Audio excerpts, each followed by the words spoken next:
Hey guys, it's John here from Current Obsession. Well, here is my obsession for today. It's May the 1st, and we still haven't got the best of weather yet. So I'm always looking for something to do on the boat. I still have to wax the starboard side, which I'll probably do tomorrow on Saturday, and then hopefully next week get put in the water.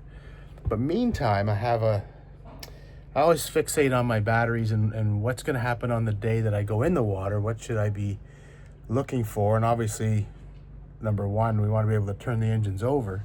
So what I'm going to do, just to make sure that the batteries are fully charged, is I'm going to hook up my batteries down in the engine compartment, which is right down in there.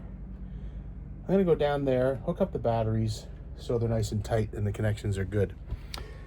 And what I'm going to do then is go into that cupboard, which is right behind the door there with the vents in it. And under those stairs is my inverter bank, my inverter batteries, my, what else is in there? My charge controller for solar.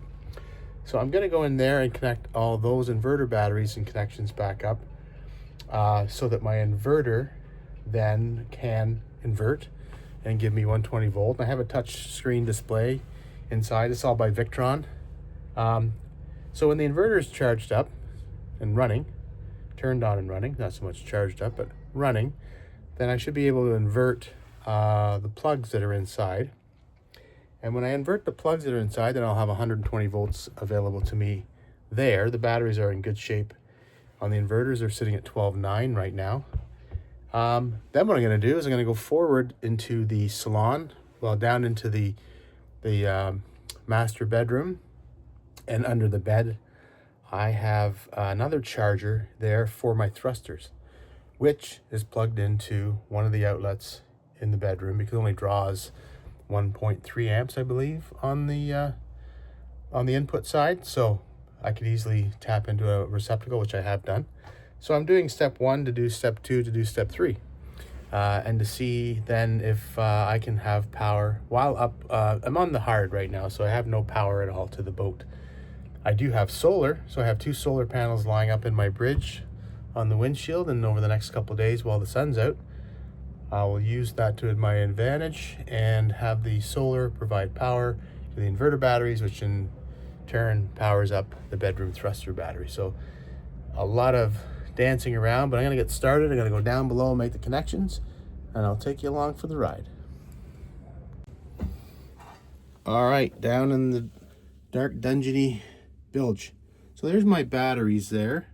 I'm going to hook up all those batteries. They're already connected. I just want to tighten them up so there's no arcing and sparking and loose connections. So I'm just going to tighten those up there, make sure the connections are all good, and then I'll measure them to see what the voltage is at this moment, so that when I do apply the charger and things are giving me power here from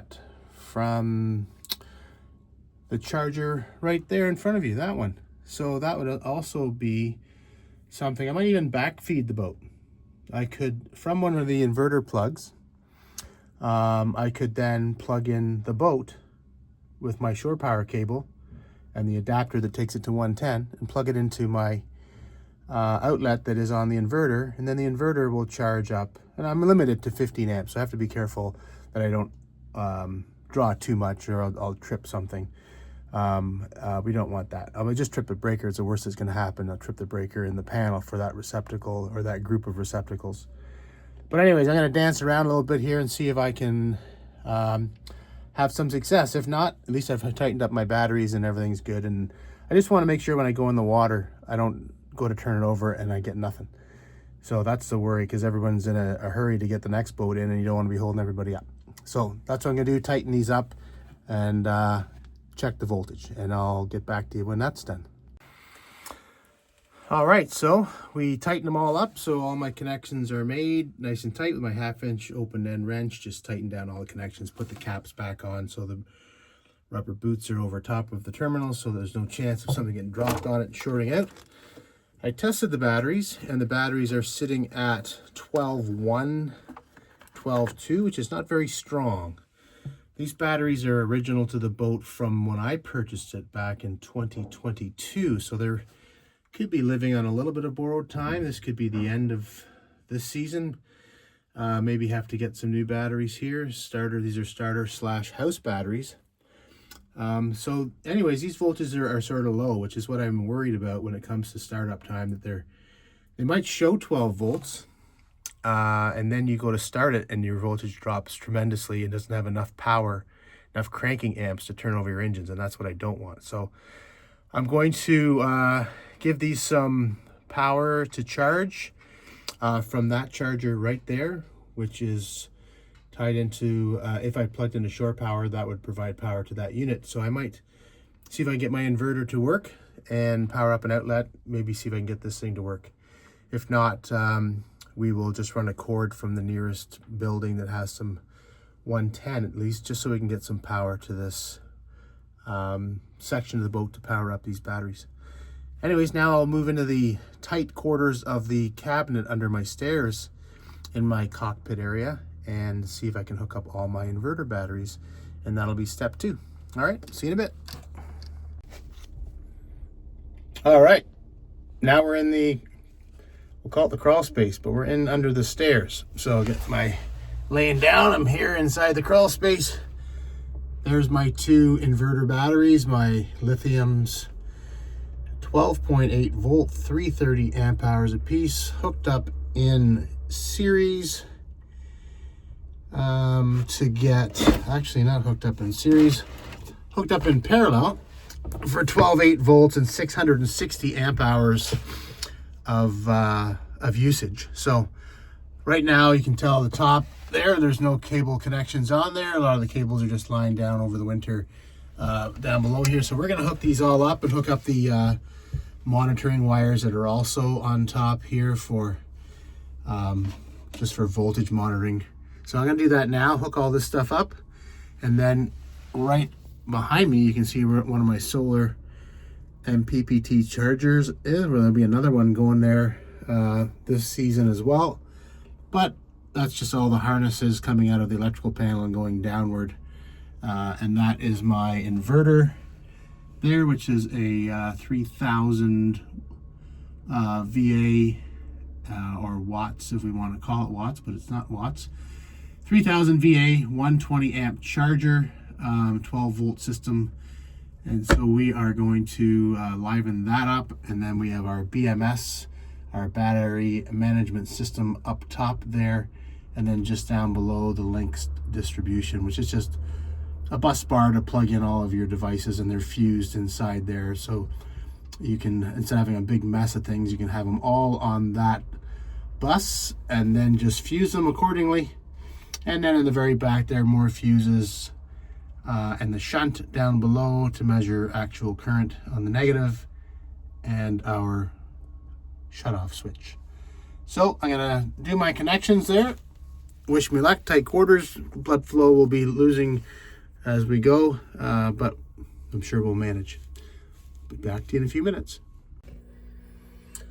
All right, well, we hooked up some batteries. Over here you can see we've got our connections made in parallel. Our red's all together, black's all together, and then the monitoring wires on top, and they will go all the way back. And you can see some fancy lights up there on the BMS system.